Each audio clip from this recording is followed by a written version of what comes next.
Well. Listen, let me tell you how I just literally recorded this whole entire episode. Yep. It's literally in my camera roll right now as we speak. And you can't hear a goddamn thing I'm saying. Ha! Woo! Listen, a couple weeks ago, a couple months ago, a couple years ago, me would have shut this whole shit down. Would have been like, you know what? Clearly God don't want me to do this. But I'm going to keep going. We're going to persevere. We're going to keep pushing. Why? Because my spirit's in the right place, my energy in my head, my mind's in the right place, my heart's in the right place. And this message is good. And I'm excited to have the conversation. Okay? So, I said some things in the beginning of the last episode that I want to say again, which is the different, first of all, this is going to be a two-part conversation. Number one, my videos on here can't be that long. Number one, because I don't have enough storage for that right now. And until I can change that or get a bigger camera, a better camera, this is going to be working with. So it's going to be a part two. For the part two of this conversation that you guys are going to utterly love, okay? It's going to be on a podcast, 1 hour podcast. Yes, we have podcasts. We forget that sometimes. But we have podcasts. It's called Conversations with God Through You. Yes. So that's where you can find out part two. That link will be in the description box below. Come join us for the conversation. Come join us for all of our conversations. I have not been consistent on there as much as just like I haven't been consistent on YouTube. But I have a lot of great conversations on there from last year, 2 years ago, that I still listen and I still press play on. Sometimes I honestly need to sound my voice sometimes, so I don't listen to them often. Um, but yes, finish this conversation with us. Why? Because it's a good one. Today, God has been giving me so many jewels and gems.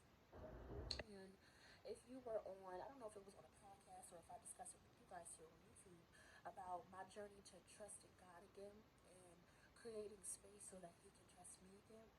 I'm super excited about the revelations that I'm beginning because it's not like I've been forsaken. God never leaves nor forsakes us.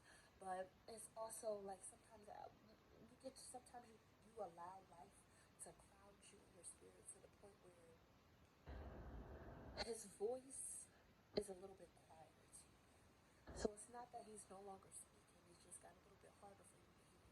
So that's what happened to me. It got a little bit harder for me to hear, and I feel like now He's trusting me, and I can put my value on it. You know what I mean? So what I want to talk to you guys about today is unbecoming the monsters created.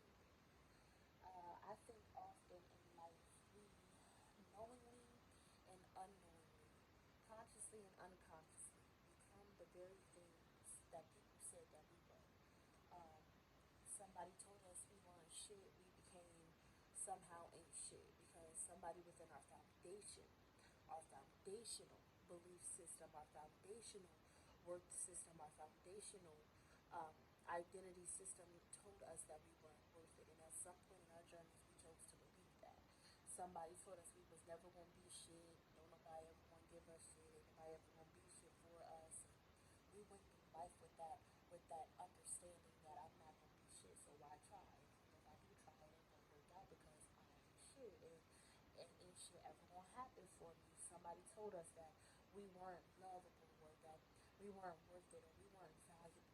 Or if they didn't tell us, they showed us by way of their actions or by way of their inactions when it comes to how they showed up or how they chose to show up for us in the course of our lives. And myself, like many people, bro, I became that.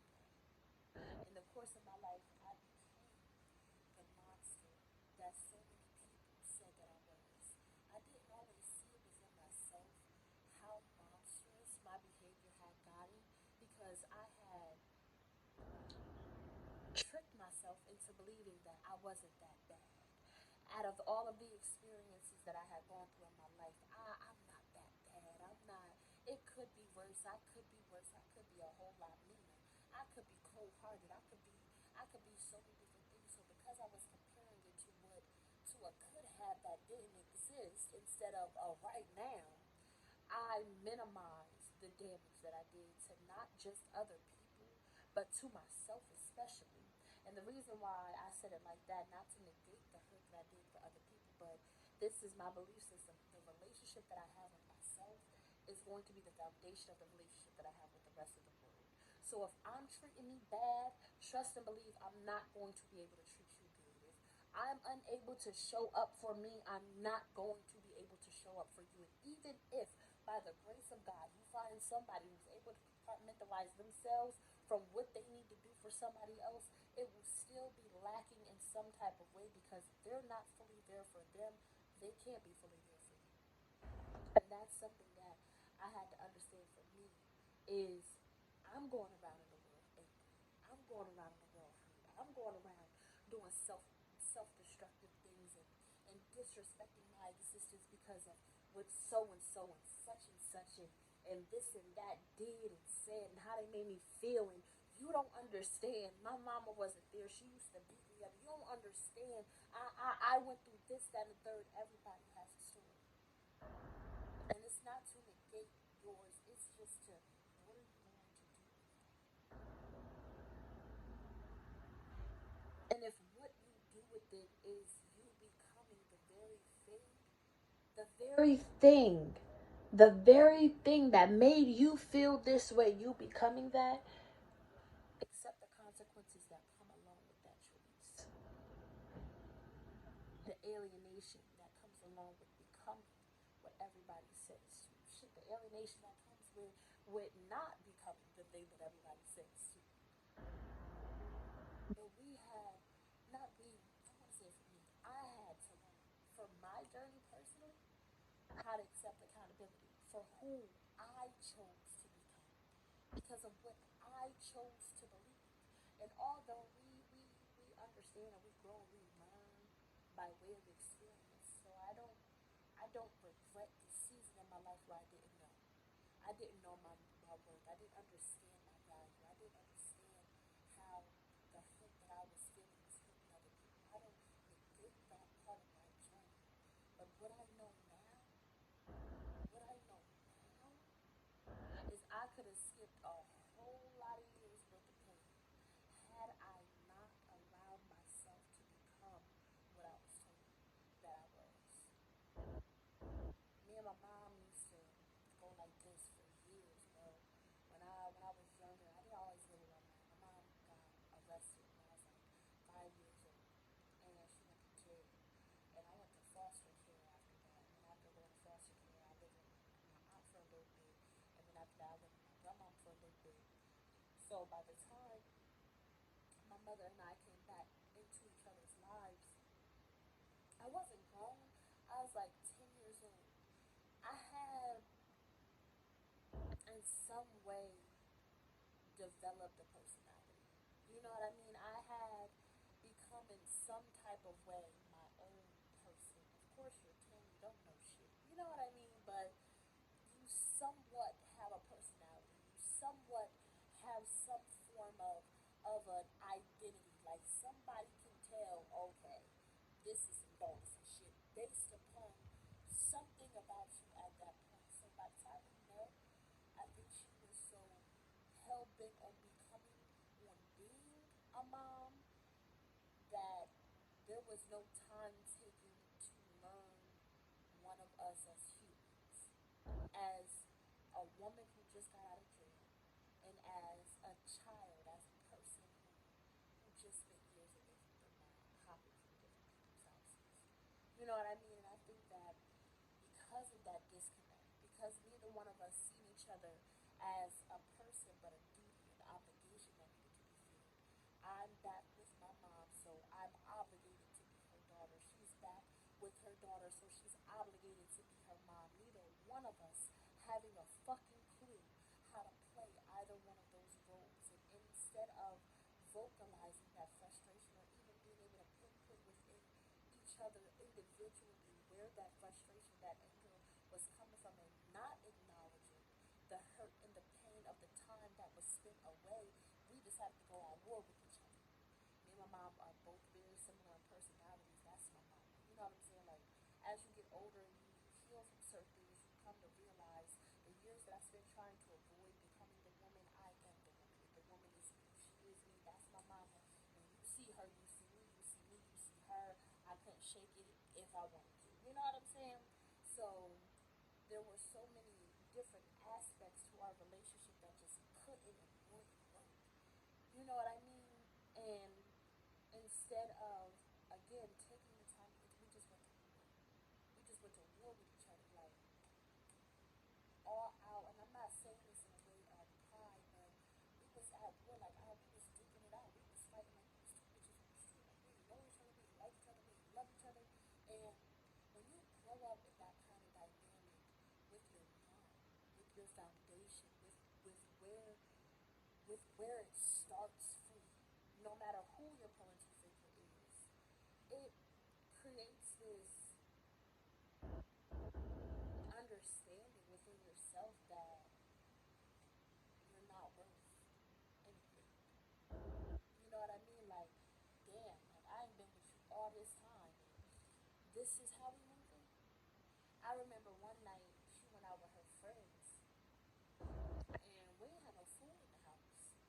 And I'm calling her, like blowing her phone up, and I mean y'all from like 6, 7 o'clock at night, maybe even earlier. I think she went out earlier than that, but around that time at night, to literally she didn't come back in the house until 7 o'clock in the morning the next day, and she brought in some little. I used to like these little. I'm from Pennsylvania, so we have a lot of Amish country around us, and they make some of the best food. Okay, but they used to make these little mini, the little smokies wrapped around in pretzel. Oh, she brought them in. I was so happy and I was so grateful. But I remember the hate that I felt for her in that moment, the anger that I felt for her, because it's like, bro, I'm just back here with you, and you chose not only your friends over chilling with me, but you left me here all night without nothing to fuck to eat, and then you expect me to not feel no type of way. And I think that's the dynamic for me as the child that I was so angry at. It wasn't necessarily the actions that were being taken place. It was the fact that every adult around me made me feel like I wasn't shit for having a response, a human response to some shit that I did not ask for. My mother had, just like I said, she went to jail. I remember one of the first times that she put her hands on me. She beat me. You know what I mean? And I called the cops. This ain't what this is about to be. And I remember all my aunts and my cousins all threatening to beat me again for doing it. I just got my ass whooped in a way that clearly affected me in some shape, way, or form. And you're threatening to ostracize me, to hurt me, to harm me, to inflict and enforce your point of view on me even further because I chose to protect myself the only way that I thought in this society I was able to. So for so long, I was labeled disrespectful, defiant. I'm I'm horrible. My cousins, my mom, my aunts used to tell they kids, don't fuck with her, don't be like her, don't da da da da da. All of that. I used to get talked about bad by my own family.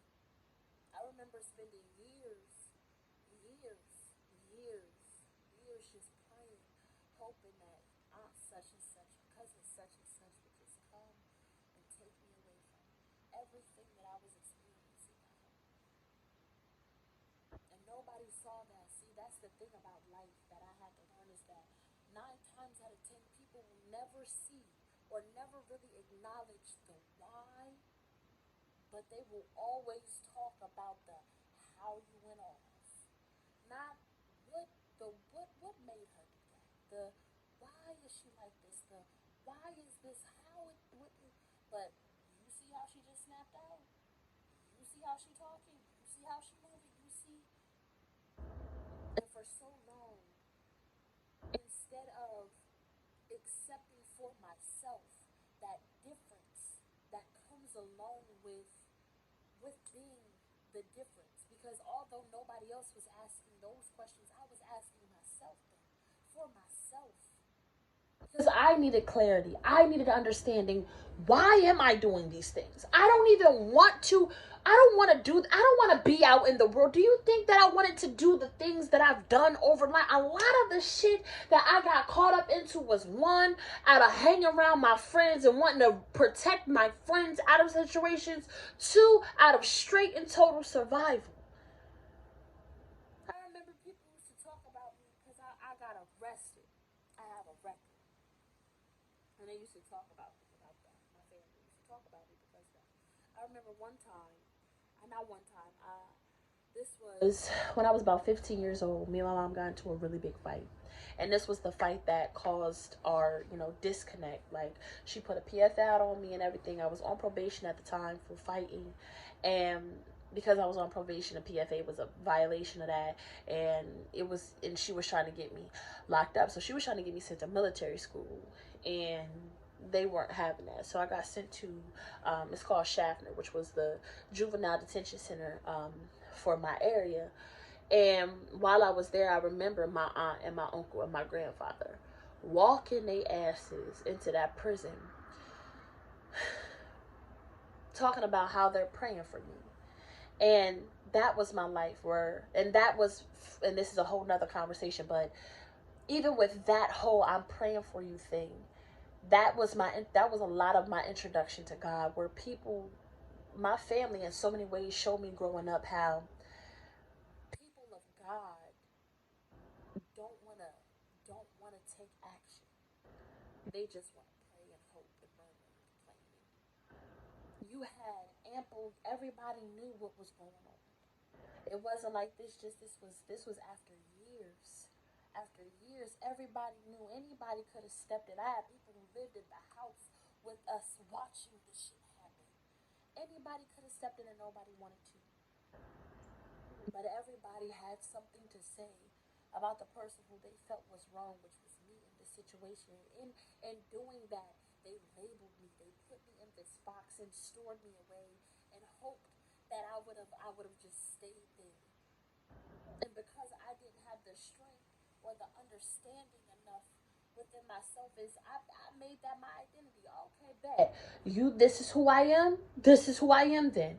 Bet it made it easier to go out and rob people.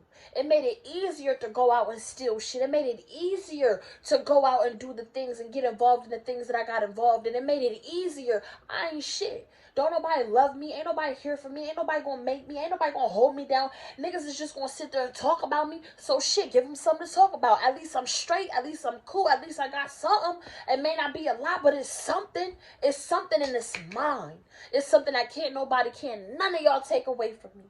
Can't none of you. And I was so angry and I was so hell bent on trying to prove to them that I ain't need them. I ain't here for none of that shit. I became the very thing I became the disrespectful girl, walking around giving the world my ass to kiss. I became the angry black woman narrative, walking around hating everybody, always letting them know, thinking that I knew everything, thinking that I was the smartest. And I became everything, everything, everything, every picture that they once tried to paint for me, I finished it, completed it for myself in totality. And then it's crazy how we would do that to ourselves and then have the audacity, the gall for people to get up, for people to judge us for becoming the thing that we became, that we said we would never be, the thing that we said that we hated, the thing that hurt us. We became these monsters. We allowed the stories that other people's hurt tried to give to us become our identity. We made the choices that led to the belief system. We did that. And the moment that I learned how to take accountability for that part of my story, I'm not owning somebody else's shit, but I'm going to own the monster I became, because I did become her. Unable to hear my own voice, allowing it to be drowned out by the voices of everybody else, I did become her. This is definitely going to be a part 2 conversation. And I want you guys to join because we getting into it. And I can't wait to finish this conversation over at the podcast called Conversations with God through you. Okay, that's what we do. We do here. We have conversations, and people like somebody says, "You're just talking to yourself." No, I'm talking to God through you. I'm being real with Him through you. I'm expressing my journeys, my pains, my angst, my lessons, my triumphs, my highs, my lows to Him through you. Why? Because it is through God, and it is through you that we all grow, that we all evolve through God and through each other. I can't become unless I have God and unless I have people like you that I can have these moments, these discussions, these opportunities, these evolutionary pathways to travel with. And I am so excited about that. I'm so excited about that. It just gets me hot in my spirit. So yeah, come over to the podcast and finish this in part 2 with us. You need to be there. Why aren't you there? Why didn't you click the link below yet? I don't understand. I don't understand. I think we're having a good conversation. We're going to finish this conversation out with how I unbecame, the process that I took to unbecome the monster that I once was. And I mean, I was angry, y'all. I was nasty, y'all. I was low down in the dirt, y'all. I was steal $20 out your grandmama's purse because I just was so broken and I had such a hole inside of me. I didn't like nobody. I hated everybody. It was so bad. I was so messed up and so hateful in my heart and in my spirit and hurt by the things that I had experienced through my upbringing, that to the point where the way that I view my family, like if Illuminati would have offered me like $50 million and was like, who we taking? The whole lot. Like, that's how bad it was. And I have grown so much, and it's by the grace of God. And I just want to talk to you guys about really what the process that I went through to heal, to get to here, to be happy, to be at peace, to spend hours on the phone with my family, with my mama, and how you could take that and apply that to your life. So please come over, join us in part 2 at the podcast, Conversations with God through you, with your girl, Donna C. Shaytera. Connect with us on Instagram, and don't forget to like, comment, and subscribe. Throw that little notification bell button on so we could go ahead and elevate together. Let's get into it. See y'all over at the podcast. Bye.